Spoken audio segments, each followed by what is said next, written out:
Hello दोस्तों, स्वागत है आप सभी का बिजनेस विद सतीश में। तो आज हम क्लास 12 का business studies chapter number first nature and significance of management का पार्ट 2 डिस्कस करने जा रहे हैं। तो अगर आपने इसका पार्ट 1 नहीं देखा है तो लिंक डिस्क्रिप्शन में अवेलेबल है, आप वहां से जाके इसका पार्ट 1 देख सकते हैं। तो चलिए वीडियो को स्टार्ट करते हैं। अभी मजा आएगा ना भिड़ो। उससे पहले अगर आपने अभी तक हमारे चैनल को सब्सक्राइब नहीं करा है तो चैनल को सब्सक्राइब कर लीजिए ताकि आने वाले वीडियोस की नोटिफिकेशन सबसे पहले आप तक पहुंच सके। तो आज हम पढ़ेंगे नेचर ऑफ मैनेजमेंट। जो हमारा मैनेजमेंट है वो किस नेचर का है, क्योंकि इससे पहले हमने फर्स्ट पार्ट में डिस्कस कर लिया था कि मैनेजमेंट होता क्या है।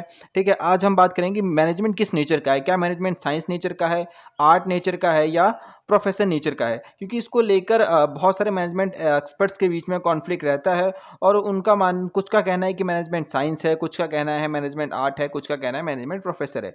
तो हम इसे क्या माने, मैनेजमेंट साइंस मान ले या मैनेजमेंट को आर्ट मान ले या फिर मैनेजमेंट को प्रोफेशन मान ले। अगर ये सवाल मैं आपसे पूछूंगा तो आप बोलोगे कि सर हमें सबसे पहले ये बताइए कि साइंस, आर्ट या फिर प्रोफेशन ये होते क्या हैं, मैनेजमेंट साइंस कहेंगे या नहीं, या फिर मैनेजमेंट को आर्ट कहेंगे या नहीं। फॉर एग्जाम्पल मैं बोलूं क्या रमेश अच्छा लड़का है, तो आप पहले मुझसे पूछोगे कि सर रमेश ये है कौन, उसके बाद ही आप बता पाओगे रमेश है कौन। तो इसलिए मैनेजमेंट साइंस है या नहीं, आर्ट है या नहीं, प्रोफेशन है ना या नहीं, इससे पहले हमें जानना पड़ेगा कि साइंस क्या होता है, आर्ट क्या होता है, प्रोफेशन क्या होता है, उसके बाद ही हम बता पाएंगे। तो हम स्टार्ट करते हैं मैनेजमेंट साइंस है या नहीं। तो उससे पहले हम जान लेते हैं साइंस होती क्या है। भाई साइंस एक सिस्टमैटिक बॉडी ऑफ नॉलेज होता है जो कि हमारे जनरल ट्रुथ के ऊपर बेस्ड होता है। ठीक है, और which can be tested anywhere और एनी टाइम।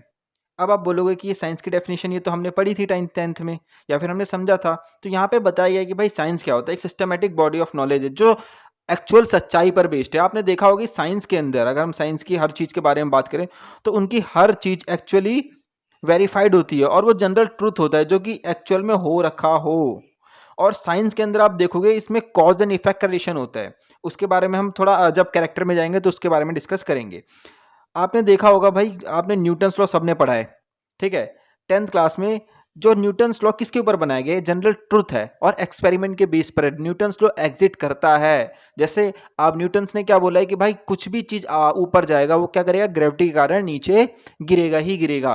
तो ये एग्जिट करता है और ये जनरल ट्रूथ है, ये सच्चाई है और इसको कहीं भी किसी भी समय टेस्ट करा जा सकता है। साइंस यही कहता है कि उसे कहीं पर भी किसी भी समय, मान लीजिए एक्सपेरिमेंट कहीं और हुआ मगर उसको पूरे ऑल ओवर वर्ल्ड में कहीं पर भी टेस्ट करा जा सकता है किसी भी समय। तो उससे उसके बाद हम जानते हैं भाई कि साइंस के कैरेक्टर क्या हैं, क्योंकि इन्हीं 3 बातों से डिफाइन होगा कि हमारा मैनेजमेंट साइंस है या नहीं। यही 3 बातें हमें बताएगी कि हमारा मैनेजमेंट साइंस है कि नहीं। तो सबसे पहले systematic body of knowledge, second है प्रिंसिपल बेस्ड ऑन एक्सपेरिमेंटेशन और यूनिवर्सल वैलिडिटी। तो इसके बारे में डिस्कस कर लेते हैं थोड़ा डीपली में। तो फीचर ऑफ साइंस में हम बात करें तो सबसे पहले साइंस एक सिस्टमैटिक बॉडी ऑफ नॉलेज के ऊपर बेस्ड होता है जिसके अंदर कॉज एंड इफेक्ट रिलेशनशिप होता है। ये जो कॉज एंड इफेक्ट वर्ड है ना, इसको आपको थोड़ा इसमें पकड़ के रखना होगा क्योंकि ये केस स्टडीज वगैरह सॉल्व करने में बहुत ज्यादा मदद करता है। बाकी आपको एग्जाम से पहले हम केस स्टडीज भी कराएंगे और बहुत सारी ट्रिक्स भी बताएंगे जिससे केस स्टडी सॉल्व हो जाए। तो कॉज एंड इफेक्ट कैसे होता है, जैसे हमने न्यूटन्स लॉ का एग्जाम्पल लिया, हमने बोला कि न्यूटन्स लॉ में बताया गया एग्जाम्पल लेते हैं तो उसमें जो एप्पल है वो ऊपर गिरता है। ठीक है, ये क्या हुआ भाई, इफेक्ट हुआ कि एप्पल नीचे गिर रहा है, ये इफेक्ट हो रहा है। किस कारण से गिर रहा है, कॉज क्या है उसका, तो कॉज है ग्रेविटी, है कि नहीं, कॉज उसका ग्रेविटी है कि नहीं, ग्रेविटी की वजह से ही वो एप्पल नीचे गिर रहा है। तो ये कॉज हुआ और ये इफेक्ट हुआ। सेम बिजनेस के अंदर भी कॉज एंड इफेक्ट इसी प्रकार से काम कर रहे होते हैं। सेकंड के बारे में बात करें, सेकंड जो इसका कैरेक्टर है, जो हमारा फीचर है साइंस का या फिर कैरेक्टर कह लीजिए इसे, ये एक्सपेरिमेंट के ऊपर बेस्ड होता है। अब ये आप देखेंगे पहले फीचर में हमने बात करा कि कॉज एंड इफेक्ट, साइंस कहता है कि हर चीज वो बार बार ट्राई करते हैं, एग्जिस्ट होनी चाहिए, ये नहीं कि एक बार हो गया, एक बार तो अचानक से कुछ भी हो सकता है कि नहीं।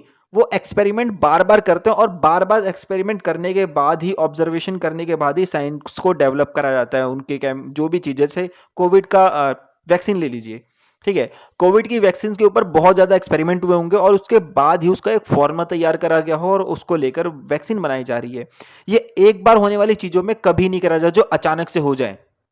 ठीक है, तो अचानक से होने वाली चीज़ों पर कभी भी साइंस को एग्जिट नहीं करेगा। साइंस कहता है कि बार बार एक्सपेरिमेंट करा जाता है, बार बार। जैसे एप्पल वाला अगर हम एग्जांपल ले, तो एप्पल बार बार उन्होंने चेक करा होगा, अच्छा ऊपर से नीचे एप्पल गिर रहा है, फिर दोबारा ऊपर फेंका होगा, फिर देख रहे होंगे फिर गिर रहा होगा, और कुछ फेंका होगा, फिर देख रहे होंगे फिर गिर रहा होगा। तो ये क्या एक्सपेरिमेंट है, और एक्सपेरिमेंट के बाद ही ये ऑब्जर्वेशन कर लिया जाता है। जो हमारा साइंटिफिक साइंस है वो किसके ऊपर बेस्ड है भाई? एक्सपेरिमेंट एंड ऑब्जर्वेशन के ऊपर। थर्ड पॉइंट की बात करें तो थर्ड पॉइंट कहता है कि साइंस पूरी यूनिवर्सल वैलिडिटी रखता है, मतलब यह पूरे यूनिवर्स में एप्लीकेबल है। जैसे हमने अगर एप्पल वाला ही एग्जांपल ले लिए, अगर हम एप्पल वाले एग्जांपल के बारे में बात करें, तो अगर आप इस एप्पल को चाइना में फेंकिए, हमारे आसपास तो चाइना ही है ना बगल में, चाइना में फेंकिए चाहे इंडिया में फेंकिए, ये एप्पल गिरेगा ही गिरेगा, है कि नहीं? या फिर कुछ भी चीज है, ठीक है, जैसे पानी की बोतल हो गई, पानी की बोतल आप ऊपर से गिराएंगे, चाहे आप अपने घर पे गिराइए चाहे पड़ोसी के घर पे गिराइए, ये गिरेगा ही गिरेगा। क्योंकि साइंस कहता है कि जो भी उसकी थ्योरीज होती हैं, जो भी उसके एक्सपेरिमेंट होते हैं, वो पूरे वर्ल्ड में एप्लीकेबल होते हैं, और वो उसी बेस पर बनाए भी जाते हैं। यहां तक समझ में आया? तो आपको साइंस क्या होती है ये तो समझ में आ गया, और साइंस के फीचर क्या होते हैं ये भी समझ में आ गया। अब आप सोच रहे होंगे इसमें बिजनेस कैसे, और अगर साइंस में मैनेजमेंट हमने पढ़ा था, तो मैनेजमेंट को हम साइंस बोलना चाहिए या नहीं बोलना चाहिए? तो उसके लिए भी हमें तीन चीज टेस्ट करनी पड़ेगी। जैसे अभी हमने कैरेक्टर्स के बारे में टेस्टिंग करी, वैसे यहाँ पर तीन चीज टेस्ट कर लेते हैं। पहला हमने पढ़ा था systematic body of knowledge. Systematic body of knowledge में हमने पढ़ा था कि भाई साइंस की अपनी थ्योरीज होती हैं, और उसके बाद ही ये वो काम कर रहे होते हैं।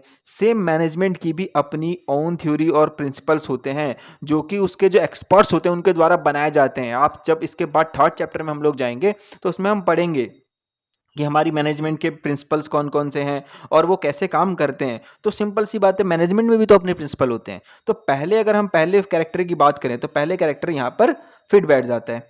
सेकंड कैरेक्टर की बात करें, तो मैनेजमेंट भी थ्योरीज और एक्सपेरिमेंट्स के ऊपर बेस्ड करता है। जैसे अभी हमने पढ़ा था, क्योंकि मैनेजमेंट के अंदर भी बहुत सारी एक्टिविटीज कराई जाती है, और उसके बाद बहुत सारा निष्कर्ष, मतलब एक्सपेरिमेंट और थ्योरीज करने के बाद ही मैनेजमेंट को तैयार करा जाता है। मगर यहाँ पे ये हो सकता है कि सिचुएशन के हिसाब से, अलग अलग टाइम्स के हिसाब से एक्सपेरिमेंट अलग अलग हो सकते हैं। तो यहाँ पे ये एग्जिस्ट तो करता है, मगर थोड़ा कम एग्जिस्ट करता है। थर्ड कैरेक्टर हमने पढ़ा था साइंस का, कि साइंस क्या है, ये यूनिवर्सल वैलिडिटी है। मगर हम मैनेजमेंट की बात करें, तो मैनेजमेंट यूनिवर्सल वैलिडिटी नहीं हो सकता। ये कैसे नहीं हो सकता? क्योंकि ये सिचुएशन के ऊपर डिपेंड करता है। हो सकता है कि जहां पर मैनेजमेंट की थ्योरीज और एक्सपेरिमेंट करा गया हो, वहां पे सिचुएशन अलग हो, दूसरी जगह सिचुएशन अलग हो सकती है, वहां के एम्प्लॉयज अलग हो सकते हैं, यहाँ के दूसरी जगह के एम्प्लॉयज अलग हो सकते हैं। तो इस कारण से इसमें मैनेजमेंट एप्लीकेबल नहीं हो सकता। तो यहाँ पे आप देखेंगे कि हमने मैनेजमेंट की दो थ्योरीज, मतलब फर्स्ट जो था वो 100% एक्यूरेट हो गई, सेकंड वाली में हम कहें तो ये लमसम लमसम बराबर के करीब, और थर्ड वाली एग्जिस्ट करती नहीं है। तो हम मैनेजमेंट को साइंस तो नहीं कह सकते, मगर इस बात से नकार भी नहीं सकते कि मैनेजमेंट हमारा साइंस है या नहीं। तो हम यहाँ पे मैनेजमेंट कह सकते हैं कि मैनेजमेंट प्योर साइंस तो नहीं है, but we called as a soft science. तो अगर आपके एग्जाम्पल में क्वेश्चन आया कि क्या मैनेजमेंट साइंस है, और है तो उसके बारे में बताइए कैसे है, तो आप इन चीजों को लिख के बता सकते हैं। अब यहाँ पे एक एग्जाम्पल भी था, अगर मैनेजमेंट के यहाँ पर जाएंगे, तो मैनेजमेंट कहता है, मैनेजमेंट एज अ साइंस कहता है कि जो भी आपने, जैसे यहाँ पे एक लॉयर आप देखेंगे, यहाँ पर लॉयर अगर कोई थ्योरेटिकल नॉलेज गेन करता है अपने कॉलेज के अंदर, तो उसको हम साइंस कहेंगे। ठीक है, यहाँ पे बोला गया कि जो भी थ्योरेटिकल नॉलेज गेन करी जा रही है किसी व्यक्ति के द्वारा, और वो और उस नॉलेज को, सिंपल सी बात है, जब तक वो ग्रेजुएशन, मतलब जब तक वो लॉ की पढ़ाई कर रहा है, तो जो थ्योरेटिकल नॉलेज गेन कर रहा है उसको हम क्या कहेंगे? साइंस कहेंगे। आप अगर आपके पास बुक होगी, आपने अपनी बुक में भी देखा होगा, वहाँ पे एक इंजीनियर का एग्जाम्पल होगा, उसमें भी बताया गया है कि जो उसका कोर्स पीरियड होता है इंजीनियर का, जब तक वो स्टडी कर रहा होता है, जब तक वो थ्योरेटिकल नॉलेज ले रहा होता है उस सब्जेक्ट का, तो उस सब्जेक्ट की नॉलेज एक्वायर करने को हम साइंस कहते हैं। यहां तक समझ में आया? बिजनेस प्रोस्पेक्टस के हिसाब से भी, और मैनेजमेंट साइंस है कि नहीं। तो मैनेजमेंट आपको पता चले कि मैनेजमेंट साइंस हल्की फुल्की है, पूरी तरीके से हम इसे नहीं कह सकते। अब बात करते हैं मैनेजमेंट एज अ आर्ट के बारे में। भाई आर्ट क्या है? आप बोलोगे आर्ट कला है, हमने, ठीक है, आर्ट्स।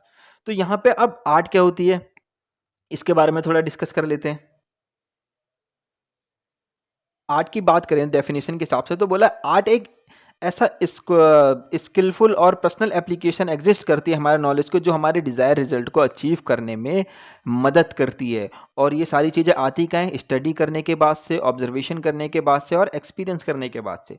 अगर हम उसी एग्जाम्पल को थोड़ा सा कंटिन्यू कर दें जो अभी मैंने आपको जस्ट बताया था, क्योंकि वो एग्जाम्पल मैंने इसलिए आपको बाद में बताया ताकि आप उसको आर्ट से रिलेट कर सके।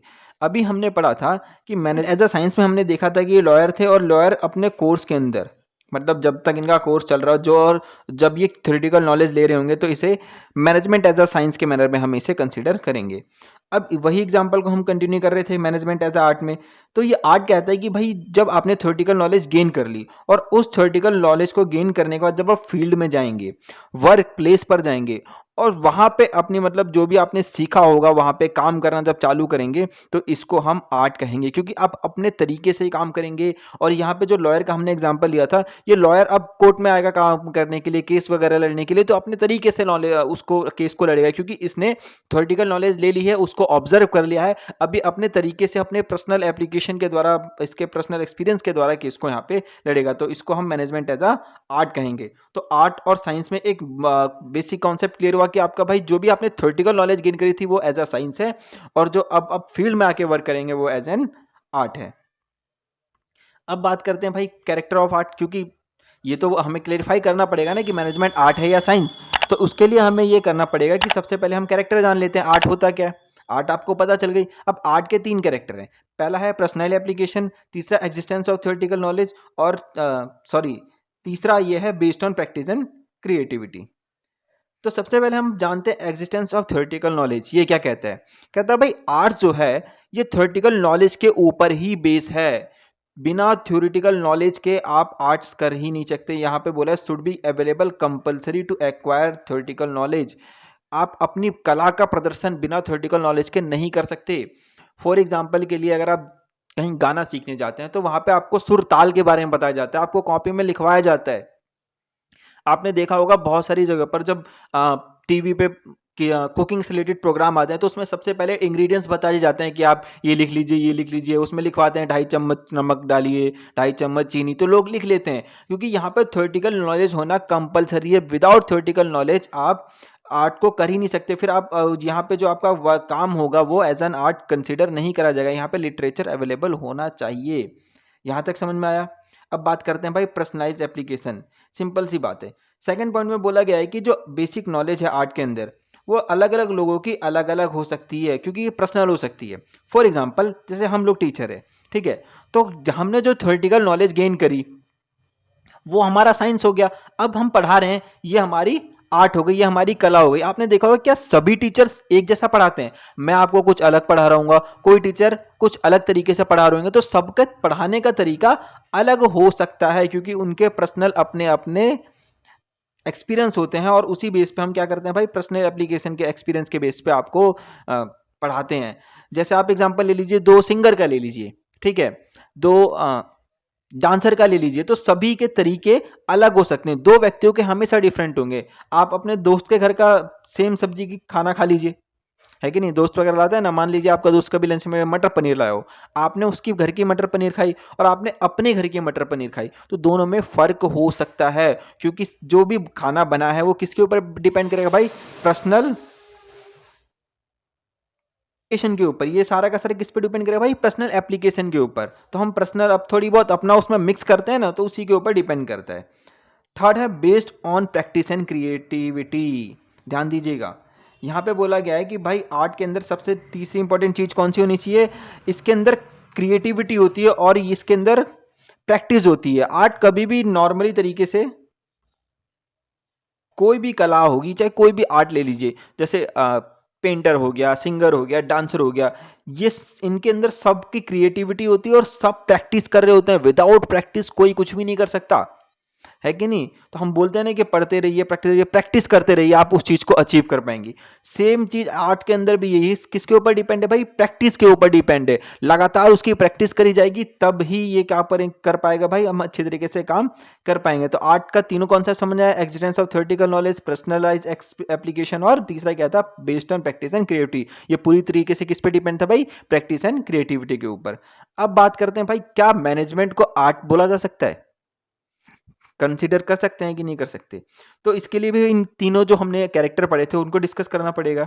तो सबसे पहला अगर हम मैनेजमेंट के बारे में पढ़े तो मैनेजमेंट में भी लिटरेचर अवेलेबल होता है बहुत सारी मैनेजमेंट के लिए। इससे पहले हमने पढ़ा था ना कि भाई आर्ट में भी क्या चाहिए, हमें थ्योरेटिकल नॉलेज लेना जरूरी है और वहां पे थ्योरेटिकल नॉलेज होनी जरूरी है। सेम मैनेजमेंट में भी ये फंडा होता है कि यहाँ पे थ्योरेटिकल नॉलेज इजीली अवेलेबल होती है। अगर हम इसके सेकंड पॉइंट के बारे में बात करें तो सेकंड पॉइंट क्या है भाई, management is art because it's also depend on personalise application.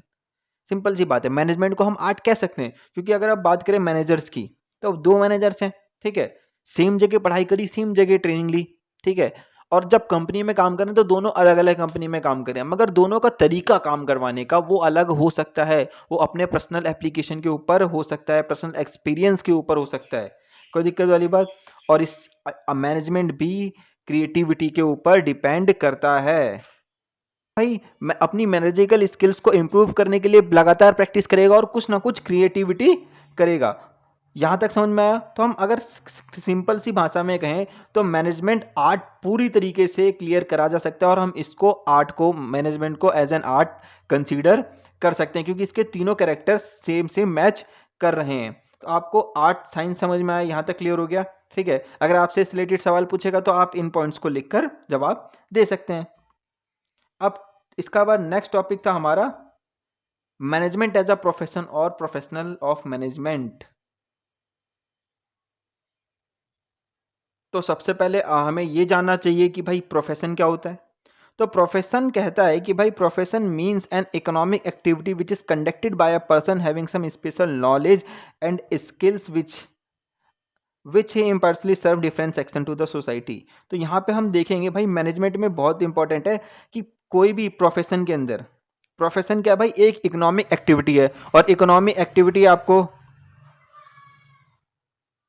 Economic activity क्या होती है भाई कि वो एक्टिविटी जहां से हम काम करके कुछ अर्निंग कर पाए। तो मैनेजमेंट प्रोफेशन क्या है भाई, एक इकोनॉमिक एक्टिविटी है जो किसी पर्सन के द्वारा कंडक्ट करी जाती है जिसके पास स्पेशल नॉलेज एंड स्किल्स होती है और फिर वो डिफरेंट डिफरेंट सेक्शन या फिर सोसाइटी को सर्व करता है। जैसे यहाँ पे ले लीजिए एग्जांपल डॉक्टर का, डॉक्टर के पास भाई स्पेशल स्किल्स होती है डॉक्टरी से रिलेटेड, एमबीबीएस डॉक्टर होते हैं, सर्जन होते हैं। आपने अब आपको चोट लगी तो आप डॉक्टर के पास जाओगे, दर्जी के पास तो नहीं जाओगे क्योंकि भाई सबकी अपनी अपनी स्किल्स होती है। आप लॉयर के पास नहीं जाएंगे, हमें चोट लगी होगी, बुखार आएगा तो किसके पास जाएंगे, डॉक्टर के पास जाएंगे क्योंकि उसकी अपनी स्किल्स है। अगर हमें कोर्ट से रिलेटेड काम है तो हम किसके पास जाएंगे, लॉयर से रिलेटेड, लॉयर के पास जाएंगे क्योंकि उसके पास उसकी अपनी स्पेशल स्किल्स और वो उसी स्किल्स के द्वारा काम करेगा। तो भाई जैसे हमने एग्जांपल लिया था यहाँ पे डॉक्टर का, तो डॉक्टर क्या भाई एज अ एक प्रोफेशन ट्रीट करते हैं। सीए ले लीजिए, सीए को पूरी की पूरी अकाउंट से रिलेटेड सारी जानकारी होती है, उसके पास अकाउंट से रिलेटेड सारी की सारी स्किल्स होती है। उसके बाद वो सोसाइटी को क्या कर रहे होते हैं भाई, सर्व कर रहे होते हैं, अपनी सर्विस प्रदान कर रहे होते हैं। तो क्या मैनेजमेंट को हम साइंस कह सकते हैं? तो उसके लिए उससे पहले हमें कैरेक्टर्स के बारे में बात करनी पड़ेगी। ठीक है, अगर हम मैनेजमेंट को एज अ साइंस ट्रीट करेंगे तो उसके लिए सबसे पहले हमें उसके कैरेक्टर्स के बारे में डिस्कशन करना चाहिए। तो इसमें टोटली 5 कैरेक्टर हैं। पहला है भाई well defined body of knowledge, second है रिस्ट्रिक्टेड एंट्री, थर्ड है प्रोफेशनल एसोसिएशन और फोर्थ है एथिकल कोड ऑफ कंडक्ट और फिफ्थ है सर्विस मोटिव। तो इसके लिए हम इसको थोड़ा डिटेल में डिस्कस कर लेते हैं। पॉइंट की बात करें यहाँ पे तो आप देखेंगे कि सब भाई पहला कैरेक्टर क्या था भाई, well defined body of knowledge. इसमें बोला गया है कि मैंने प्रोफेशन के अंदर एक कंप्लीट सेट ऑफ प्रिंसिपल्स होते हैं, उसके कुछ कॉन्सेप्ट होते हैं, कुछ टर्म्स होती हैं और कुछ एक्टिविटीज होती हैं जो उसे प्रोफेशनल डोमेन बनाती है। मतलब एक प्रकार से उसको उस प्रोफेशन से रिलेटेड स्पेशल नॉलेज दी जाती है, स्पेशल जानकारी दी जाती है। जैसे हमने लॉयर का एग्जांपल लिया, लॉयर सिर्फ और सिर्फ लॉ के रिलेटेड पढ़ाई करेगा और लॉ से रिलेटेड प्रिंसिपल और लॉ से रिलेटेड कॉन्सेप्ट्स के बारे में वो जानेंगे। ठीक है, वो सिर्फ और सिर्फ well defined body of knowledge में ही काम करेंगे। डॉक्टर की अगर हम बात करें तो डॉक्टर से रिलेटेड जो भी उनकी जानकारी है उसी प्रिंसिपल और उसी कॉन्सेप्ट के ऊपर वो पढ़ाई करेंगे। सेकंड है रिस्ट्रिक्टेड एंट्री। प्रोफेशन के अंदर एंट्री रिस्ट्रिक्टेड होती है, कोई भी प्रोफेशन के अंदर एंट्री नहीं ले सकता। फॉर एग्जाम्पल अगर किसी को डॉक्टर बनना है, मान लीजिए 10-30 साल का हो गया है और उसके बाद उसे लगता है चलिए डॉक्टर बनना चाहिए, तो ऐसे नहीं कि दुकान खोल कर डॉक्टर बन जाएगा, नहीं, उसको पहले पढ़ाई करनी पड़ेगी, उसके बारे में पूरा एग्जामिनेशन देना होगा, फिर जो भी उसका सिलेक्शन प्रोसीजर होता है उसके बाद उसमें कॉलेज में एडमिशन लेना होगा और उसके बाद ही वो प्रोफेशन में एंटर हो सकता है। तो यहाँ पे रिस्ट्रिक्टेड एंट्री होती है, कोई भी व्यक्ति प्रोफेशन के अंदर एंटर नहीं हो सकता। यहाँ पे उसको उस चीज से रिलेटेड, जिस चीज में वो प्रोफेशनल बनना चाह रहा है उससे रिलेटेड उसको एग्जामिनेशन देने होते हैं। तो यहाँ पे लिखा गया है the entry in every profession is restricted through examination और through some minimum educational qualification के द्वारा ही इसमें एंट्री मिलती है। थर्ड है भाई प्रोफेशनल एसोसिएशन। किसी भी प्रोफेशन में एंटर करने के बाद आपका प्रोफेशन एसोसिएशन से रेगुलेट होना बहुत ज़्यादा ज़रूरी है। अब ये प्रोफेशनल एसोसिएशन होती क्या है, जैसे कि मान लीजिए मेडिकल वाले बच्चों के लिए होती है इंडियन मेडिकल एसोसिएशन। अगर हम उसके सीए की बात करें तो इंडियन चार्टेड आईसीए इसका होता है, ठीक है, इंडियन चार्टेड अकाउंट्स एसोसिएशन होता है। ये सारी की सारी एसोसिएशन मिलके काम कर रही होती है और यहीं से आपको आपके सर्टिफिकेट इशू होते हैं। यहां तक समझ में आया। अब बात करते हैं इसके दो और पॉइंट के बारे में। फोर्थ पॉइंट है इसका एथिकल कोड ऑफ कंडक्ट। अब कोड ऑफ कंडक्ट क्या होता है भाई, प्रोफेशन के अंदर एक रूल एंड रेगुलेशन होता है और आप उसी के अंदर सारे जितने भी प्रोफेशनल होते हैं सब उसी के अंदर बाउंड हो जाते हैं और उसी के अंदर रह के काम करना होता है। एक प्रकार से रूल्स एंड रेगुलेशन बनाए जाते हैं। जैसे कि आपने जॉली एलएलबी मूवी देखी होगी, जॉली एलएलबी 2 मूवी अगर आपने देखी होगी, तो वहां पे जो अक्षय कुमार होते हैं उनको बार काउंसिल ऑफ इंडिया में जब उनके ले जाया जाता है, बोला जाता है कि उन्होंने झूठा गवाह पेश करा था। जब उस केस में उन्हें ले जाते हैं तो उनका बोला जाता है कि उनका क्या कर दिया जाएगा, रद्द कर दिया जाएगा, लॉयर की जो भी उनकी डिग्री वगैरह थी, ठीक है, उनका लाइसेंस रद्द कर दिया जाएगा। तो एक रूल्स एंड रेगुलेशन बन जाता है, उसी के अंडर में हमें प्रोफेशन के अंदर काम करना होता है। समझ में आया यहाँ तक। फिफ्थ है भाई सर्विस मोटिव, सेवा प्रदान करना। फ्री की सेवा नहीं होती है, सेवा के बदले आपको पैसे होते हैं। तो भाई फिफ्थ पॉइंट कहते हैं कि the main aim of professional is to serve its clients. जो हमारे क्लाइंट्स होते हैं प्रोफेशन के अंदर, जो भी हमारे क्लाइंट्स होते हैं उनको सर्व करना नेसेसरी होता है। जैसे सीए के लिए हो गया भाई पब्लिक हो गई, डॉक्टर के लिए उसके लिए पेशेंट हो गए, तो सारे के सारे उनके क्लाइंट है और उन सभी को सर्विस प्रोवाइड कराई जाती है। आप ये प्रोफेशन के बारे में पूरी बात समझ गए। अब हम टेस्ट कर लेते हैं फटाफट से। अब मेरे हिसाब से टेस्ट करने में आपको बहुत ज़्यादा आसानी हो जाएगी भाई। मैनेजमेंट के भी खुद के प्रिंसिपल और एक्सपेरिमेंट होते हैं, जैसे हमने पढ़ा था फर्स्ट में कि प्रोफेशन के भाई well defined body of knowledge होता है, यानी उसमें एक्सपेरिमेंट्स और प्रिंसिपल के ऊपर बेस्ड होता है। तो ये क्वालिफिकेशन क्वालिफाई कर जाती है। सेकंड है कि अगर उसमें हमने पढ़ा था रिस्ट्रिक्टेड एंट्री के बारे में कि प्रोफेशन के अंदर रिस्ट्रिक्टेड एंट्री होती है, मगर मैनेजमेंट में कोई भी ऐसा नेसेसरी नहीं है, कोई भी एजुकेशनल डिग्री मैनेजमेंट के लिए नेसेसरी नहीं है। मान लीजिए भाई आपके फैमिली में किसी का बिजनेस हो सकता है, या फिर मान लीजिए ए पर्सन है और बी पर्सन है। ए पर्सन जो है ये अच्छी खासी क्या करता है, एमबीए करता है और उसके बाद किसी कंपनी में जाके मैनेजर लगता है, ठीक है, यहां से यानी इन्होंने एक प्रोफेशनल कोर्स कर लिया, ठीक है। बी क्या करता है, बी के चाचा का कंपनी था, है ना, तो यहाँ पे अपने चाचा की कंपनी में उसके चाचा उसे एज अ मैनेजर अपॉइंट कर देते हैं, ठीक है, और बी 12th पास होता है, बस उसको अपॉइंट कर देते हैं। यहाँ पे कोई भी ऐसा रूल्स एंड रेगुलेशन नहीं है कि आपको क्या करना पड़ेगा, एजुकेशनल डिग्री दिखानी ही पड़ेगी। यहां तक समझ में आया। इसके बाद पॉइंट है भाई it is not essential to AIMA in order to be a manager. अभी हमने बात करी थी इससे पहले प्रोफेशनल एसोसिएशन के बारे में थर्ड पॉइंट में कि भाई आपको एक प्रोफेशनल एसोसिएशन होना इसमें बहुत ज़्यादा ज़रूरी होता है प्रोफेशन के अंदर, क्योंकि वही सारी आपकी आपको सर्टिफिकेट इशू कराते हैं, आपके ऊपर एंट्री वगैरह जो भी अवरोध वगैरह रूल्स एंड रेगुलेशन वगैरह वही रखते हैं। मगर यहाँ पे ऐसा कुछ भी नहीं है। AIMA यहाँ पे आप समझ रहे होंगे, सोच रहे होंगे क्या लिखा है, इसका मतलब है कि ऑल इंडिया